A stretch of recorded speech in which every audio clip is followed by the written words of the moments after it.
ജപ്പാനിലെ ടോക്കിയോയ്ക്ക് പുറത്തുള്ള ഹിമോറോ മലകളിൽ വർഷങ്ങളായി ഉപേക്ഷിക്കപ്പെട്ട ഒരു പഴയ വീടുണ്ട്. ആദ്യം കേൾക്കുമ്പോൾ അത് വെറും പഴയ വീട് അല്ലേ? പക്ഷേ ആ മാളികയ്ക്ക് ഭീതിജനകമായൊരു ചരിത്രം പറയാനുണ്ട്. അവിടെ ഇപ്പോഴും സമാധാനമില്ലാതെ അലഞ്ഞു തിരിയുന്ന ആത്മാക്കളുണ്ടെന്നാണ് പറയുന്നത്.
ഇത് അവളുടെ റോബ്ഷ്രിൻ മെയ്ഡന്റെ സ്റ്റാറ്റസിന്റെ ശുദ്ധി തന്നെ തകർത്തു കളഞ്ഞു.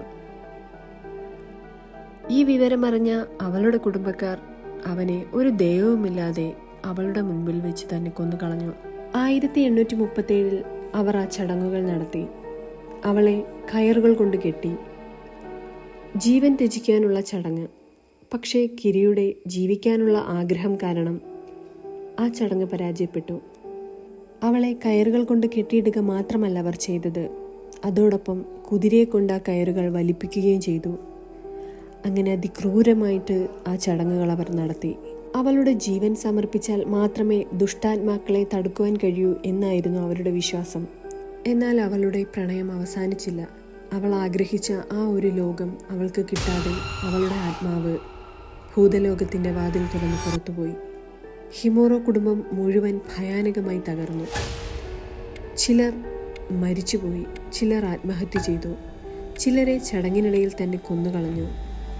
അവളുടെ ആത്മാവ് അതിവേദനയിലും അപൂർണമായ കർമ്മത്തിലും ഇന്നും മനുഷ്യൻ്റെ ഇരുട്ടിൽ ബന്ധിച്ചു വച്ചിരിക്കുന്നു. എന്നാൽ അവളുടെ ആത്മാവിന് പോലും ശാന്തി കിട്ടിയില്ല. അപൂർണമായ ആ കർമ്മത്തിൻ്റെ ഫലമായി അവളുടെ ആത്മാവ് ഇന്നും ആ മാളികയിൽ അലയുന്നു. ഇന്നും ആ മാളികയിൽ നിന്നും അവളുടെ കരച്ചിൽ കേൾക്കാമെന്ന് പലരും പറയുന്നു. മനുഷ്യൻ ഉപേക്ഷിച്ചതിന് ശേഷവും സമീപ പ്രദേശത്തുള്ളവർ അനിശ്ചിത ശബ്ദങ്ങളും ദൃശ്യങ്ങളും കണ്ടതായി റിപ്പോർട്ട് ചെയ്തു. ചിലർ അവിടെ പോയപ്പോൾ കയറി ഹിമോറോയുടെ സാന്നിധ്യം അനുഭവിച്ചിരുന്നതായി പറഞ്ഞു.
ഇതൊക്കെ തന്നെയും ഹ്യൂമറോ മാൻഷന്റെ യഥാർത്ഥ ഭയാനക ചരിത്രത്തെ കൂടുതൽ ഉറപ്പിക്കുന്നതിലേക്കാണ് പോകുന്നത്.